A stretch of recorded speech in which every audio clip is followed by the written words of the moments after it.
We start with Tales from the Couch, playoff edition. Wasn't quite sure what I was going to do because at one point last night I was like, all right, are any of these games going to be good? But actually the LA game ended up being somewhat in doubt, which we'll get to. And I think I'll start with Denver only because this felt like, oh, well, am I even going to talk about this game tomorrow? It's 64-49 at the half. It felt worse. You'll have moments where a team is far superior in the first half and there's a couple buckets made there late. And you're like, all right, it's only 15. But I don't know that you had a ton of hope if you were a Minnesota fan. Here's a number for you that played out to the eyes as well. 17 fast break points for the Nuggets in game one. They had 19 fast break points at the half of game two last night. So it was just like, wow, you guys got your ass kicked, and now you have no energy coming back in game two. Like, there's still enough talent on Minnesota that you'd think at least it would be kind of just with the ebb and flow of competitive basketball that there'd be a stretch where they would look a little bit better. And that was actually the third quarter. But if we sum up the rest of the first half, the Karl Anthony Towns piece of this is pretty disappointing. You know how I feel if you've listened to this pod. He was 0 of 4 with 2 points, 4 turnovers in the first half. There's been multiple defenders on Towns, whether it's defensive assignments on who's guarding him, or just a crowd. I think they do a really good job of preventing him from getting any kind of space, because if Towns is going to try to take you off the dribble, like every now and then, I mean, look, he's still a talented offensive player. There's going to be some things that work out, but it just doesn't work out consistently enough with the package of his game. Like, sometimes I look at him and I'm like, this guy's like a spot up 5, and that's not what he's supposed to be. He's supposed to be a guy that saves your ass when things aren't working out. And I think he's having a really hard time, whether it's, you don't respect his drive because his drive isn't quick enough. Like, as a defensive player, like, sometimes I'll see guys crowd the shit out of a really good perimeter player, and you're like, actually, you're screwing yourself up, and you're screwing up the back line of the defense because you think you're putting all this pressure, which I sometimes, like when Drew Holiday wants to do it, okay, great, because we know what you're doing. But there's other times where, like, you'll see a lesser defensive player play off of a great driver, because that way you can kind of cut off the angle a little bit. Now, different coaches have different philosophies, different players. What do you want to do? No, we want to disrupt it. We don't want to give him a clear passing lane. We want to do all of those things. But your guy better be able to hold up and not get beat every time off of the dribble. Where with Towns, like, he'll get somebody every now and then because he can kind of put it on the deck, and he's a very crafty, like, skilled offensive player. But the move itself is not sudden enough. You don't see Towns take off and go, oh my God. It's like, hey, he's about to go. Let's all figure it out. So they're using multiple defenders. There's different defensive assignments where there'll be smaller players on him, and Towns doesn't really know what to do. He had Jeff Green on him, and Green knew exactly what was going to happen. He's going to back me down. I'm going to time this. I'm going to get the charge. And Towns is really frustrated. So yeah, it was somewhat disappointing. But if you're trying to find anything positive from last night, it's that third quarter. I will summarize what that third quarter may or may not mean, but at least there was one. 40 points in the quarter for Minnesota. They shoot 81% from the floor. Anthony Edwards had 13 points. And at that point, he's carrying this Minnesota team. And look, for all the Rudy stuff that goes on, he was all right last night. He just was. Like, he had some moments. He provided something. I think he was at least consistently enough. I mean, he's always engaged. It's not really ever an effort thing with Rudy, but you just know sometimes it's going to look really, really bad. And he's not even necessarily getting exposed in that 1-5 switch that you worry about all the time, because, again, with Denver, it's a completely different animal, with Jokic essentially being the 7-foot center point guard. So it's not like the Ja Morant, let's get everybody out of the way. Chris Paul in his prime, get everybody out of the way. Like, I'm going to beat him off the dribble, and then everything's going to be screwed up behind it, where we can see that Rudy can get exposed, especially when we saw teams go small against some Dallas Clippers the previous 2 times when he was with Utah, where it looked pretty bad. So I don't even think this is like a bad Rudy game necessarily, but the third quarter was and then I'm thinking, like, wait, how tired is Anthony Edwards going to be? And they brought him back at like 10:41 of the fourth quarter, and then he scored 14 points in the fourth quarter. So that's 27 in the second half. That's why we talk about this guy so much, because after a stretch where it looked like game 1, 6 of 15, 18 points, he had 19 against Oklahoma City. That game was not really even in question ever, but he had that 9.3 for 17 game against LA. So we were waiting for a night like last night from Anthony Edwards, 14 of 23, 41 points, 1 turnover. So it's 89-87 after that third quarter, entering the fourth.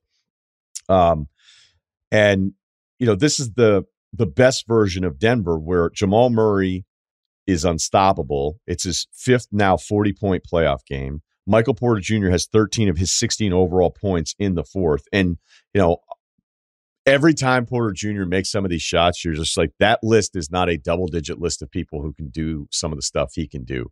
His body will be wrong. He'll hit step backs. They're not even step backs. He hits just straight like standstill fadeaways from weird fucking angles, and they go in. And then the biggest problem for the Towns Gobert combination here is, and there's two plays that I want to talk about in particular, is they would run this Aaron Gordon Jokic game against Gobert and Towns. So Gobert is on Jokic and Towns is on Gordon, and Jokic is basically top of the key facing Gobert. You know, he doesn't have to get out and contest Jokic all the time, because look, even when Denver, like in the moments you'll see Denver in the playoffs where it's not going well, you know, because there'll be some kind of stretch like this because they're probably going to go on some kind of run here. You know, you're always kind of looking like, shouldn't Jokic take that three? Like, look at his numbers. Like, doesn't he need to shoot a little bit more? But he's always a little bit more reluctant than maybe we want him to be. But he is always kind of sizing things up. Hell, he had one play where he up-faked Gobert. He actually did it twice. He up-faked Gobert on the three. It was towards the end of the shot clock. Gobert gets out to contest, and then Jokic cuts like, you know, he's like a 6'7" small forward and is wide open to the basket because Gobert, it's not even his fault. He's thinking, all right, end of the play, I got to get out there and contest Jokic, and there's just no way you're going to be able to recover. And it's somebody like Jokic knowing his teammates as well as he does. So on this specific play they ran in the first half, they ran in the second half, you just see how hard this is for really anybody, but specifically for somebody like Jokic, who's this tall. He might be the best passer. I'm not talking about big man. I think he's the best passer in the NBA. The other thing he does too, and you've seen it throughout his career, he'll be in transition and he gets up and jumps. And you're like, what is he doing? You know how you're always taught, like, don't leave your feet until you know what you're doing? I mean, I guess he always still kind of knows what he's doing, but I think there are other times where he doesn't. So you know what? I'm actually going to stop myself. I don't think he always knows what he's doing. And yet he's still so gifted, his vision and kind of seeing how the game's playing out around him in a way that nobody else sees. He'll run, he'll jump, and I'm like, what's he going to do? And then he makes the pass. He'll like turn back around and hit somebody else. So it's awareness of his teammates and the continuity of Denver, something we were kind of talking about continuity in the first pod this week. But I'm always just amazed at how he does this. Anyway, talk about the fucking play. All right, the play, he's got the ball, Gobert's facing him. He's not totally closing his space because, you know, you got to worry about a bunch of different factors here. And Gordon came up and set a screen. So now Towns is kind of playing it like a straightforward switch, and then Gordon rolls to the basket. Gordon's just way too quick for either of those guys, specifically Towns. And Towns is kind of caught being like, well, if the screen is coming over, I have to like at least help Gobert if he gets stuck. But then is Gobert supposed to retreat? Like, that's not going to happen in time. It's not, because on top of everything else, this isn't a point guard throwing this pass to Gordon. It's Jokic, who could see over the top of even those guys, and then Gordon, who's as athletic as anybody playing the position. So they ran it in the first half, and it was more of a screen than a slip, because then when they did it in the second half, he just slipped it. Gordon just slips it, doesn't even get there, and Jokic is already a step ahead of him the whole time. I think in the first one, Towns looked at Gobert like kind of like a wave, like you have to cover for me there. And you're just like, sometimes, like, I know what the rule is. I know what I'm supposed to do if I'm the other guy, but sometimes it's just not going to happen. And, you know, there are other plays you can point to. We knew this wasn't necessarily a great matchup for Minnesota because they're just not as good as Denver.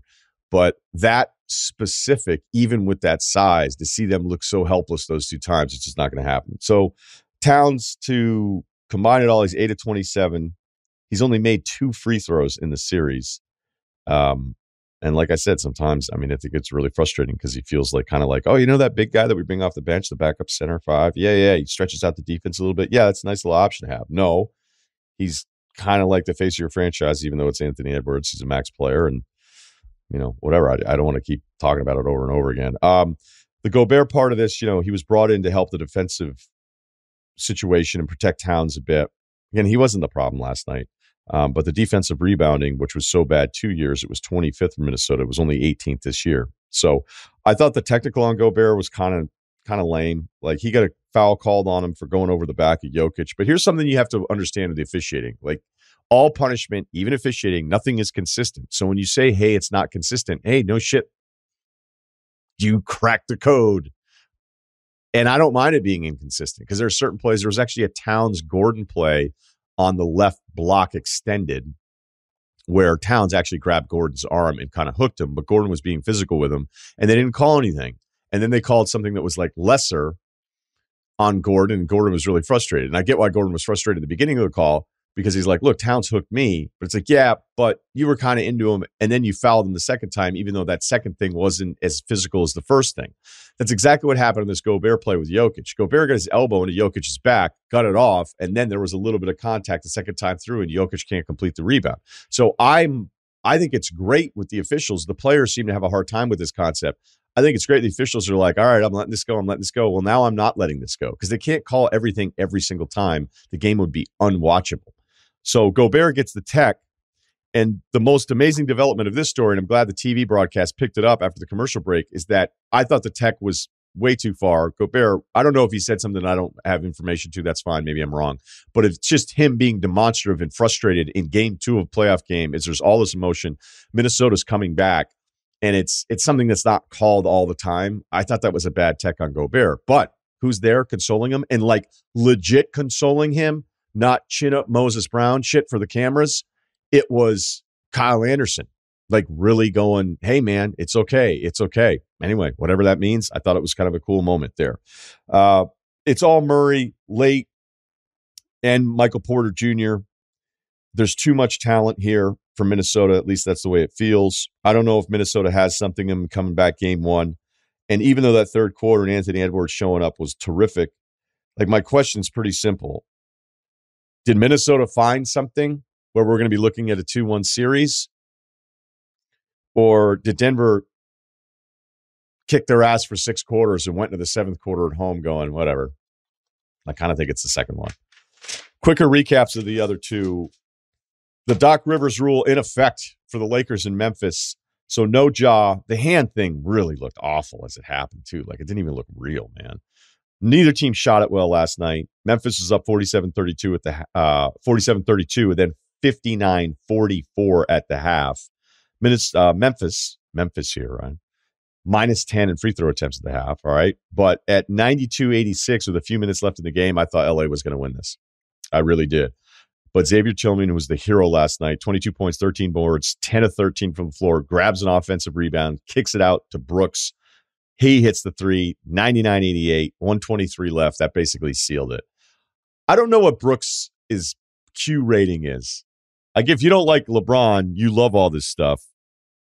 It's a little wrestly for me. But my rule is pretty consistent. You always kind of need one wild card, you know? And you just hope the wild card doesn't take away more than he provides, right? I don't know who was the other day. I forget who it was talking about the faucet analogy, right? Be a faucet, not a drain.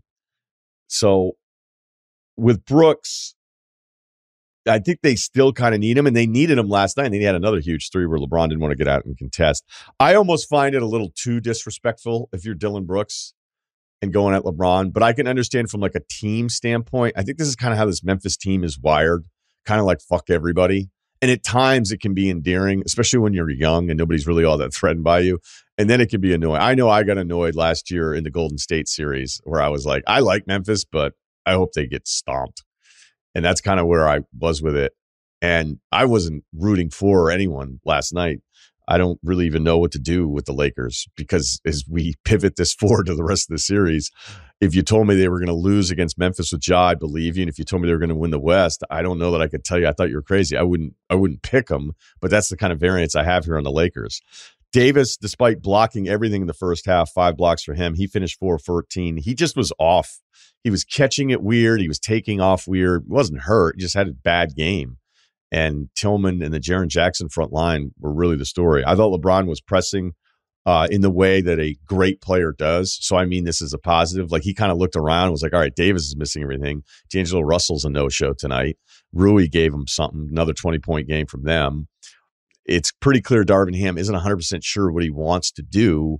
And I'm not even talking about the rotations that we're talking about with other teams because I think that's part of it, but also some of the defensive matchup stuff, like the Vanderbilt decisions that he's making. I think we look at Jared Vanderbilt and be like, man, this guy can do anything. And then it's like, oh, maybe he can't do everything. So there's been, I think, a problem with that a little bit. And Rui scored enough that now that's not even part of the equation. But D'Angelo Russell, 211, 4 assists. We know the deal here. I'm not going to turn this into some kind of victory lap because he had a bad game, because he's had some good games here too, and he's been better with the Lakers. But I just thought he was out of it. It's funny, when D'Angelo Russell is playing well, we compliment his pace. And when he plays at the same pace and he's not making any shots, he's not super engaged or anything, it's like, oh man, he seems off. It's like, no, he's a slower player, like slow in a way, the way he cares about. But, LeBron kind of looked around and I thought it was clear. He's like, I'm going to have to figure this thing out on my own. So I think he did the right thing with it. But there is one thing I'm noticing, or at least I noticed a little bit last night.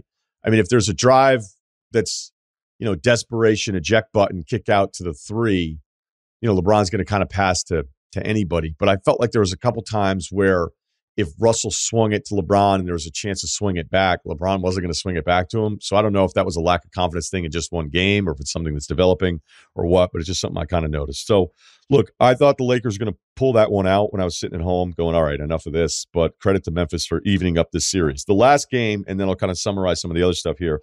Milwaukee was up 81-55 without Giannis in Miami. This is exactly what should be happening in this series. If you're Milwaukee and you have Drew and you have Middleton, who looks really good again, and you have Brook Lopez, and you have Bobby Portis, who's a 6th Man of the Year finalist, and you have those 4 guys, you should be beating the Miami Heat in 5 or 6 games, even without Giannis, especially with Miami not having Tyler Hero anymore.